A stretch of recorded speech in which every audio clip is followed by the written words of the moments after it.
Hello, viewers of Sounding Board. And tonight we're going to talk about Crazy, #1. Look out, world, Marvel goes mad. Furbush Man. This is like the equivalent of a Mad magazine that just focuses all on Marvel comic characters.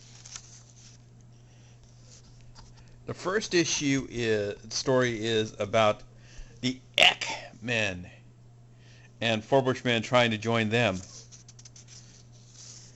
And the X-Men are kind of incompetent, and they can't get past the Danger Room, so they hire him to be a new X-Men as long as he can fix the Danger Room for them. And then the League of Evil Mutants show up with Magneto. Then the next story is him picking up a want ad for the Avengers because they just fired Charlie America. He just kind of walked out on them. And so they left him holding the bag, and Dr. Doom shows up and says, no, Kang. Dang, that's what he is. Dang the Conqueror shows up. And if you look at it, it's funny. He's kind of an Asian stereotype in this. But Dang is one of those characters in the series that is, oh cool, Star Wars ad. This is what the old Star Wars toy line used to look like.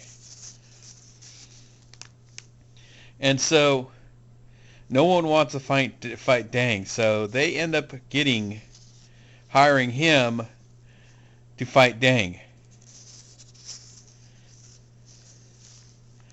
And all it does is get the Revengers sent through time. And then the final story is the other one ad is Agents of Shh with Nick Furious, I think it is.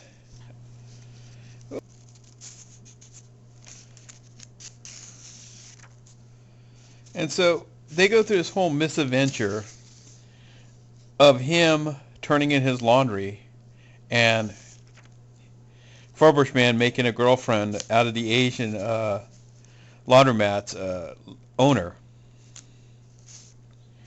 And it turns out to be a man. Funny, a DC ad toy in a Marvel comic. But what did I think of this issue? Did I find it funny? Not really. Maybe it's period. Maybe it's because I don't really like a lot of humorous books, because usually they fall short. They sound good when you're talking to your friend and you're animating it, but when you put it down on paper, sometimes it just kind of like blah. And Furbush Man may be a product of the time, but he hasn't aged well. Since this issue is from the 70s, and we're now in the 2000, we're in the 2021. That's a long time, and Crazy hasn't aged very well. Just like a lot of crack and magazines haven't, due to the fact that a lot of their stories and the content deal with the political environment of the times.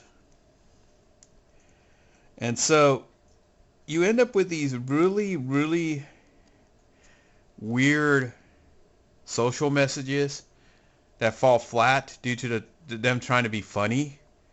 And what was funny at one time is to this standards considered kind of what the people would consider racist. And they'll get their panties all bunched up instead of saying, this was what the thinking was in the 70s. Not that we're looking at 2021. This is wrong. This is wrong. This needs to be stopped.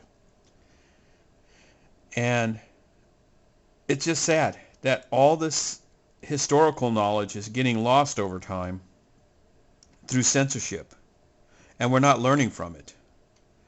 But until next time, this is the Sounding Board, signing off.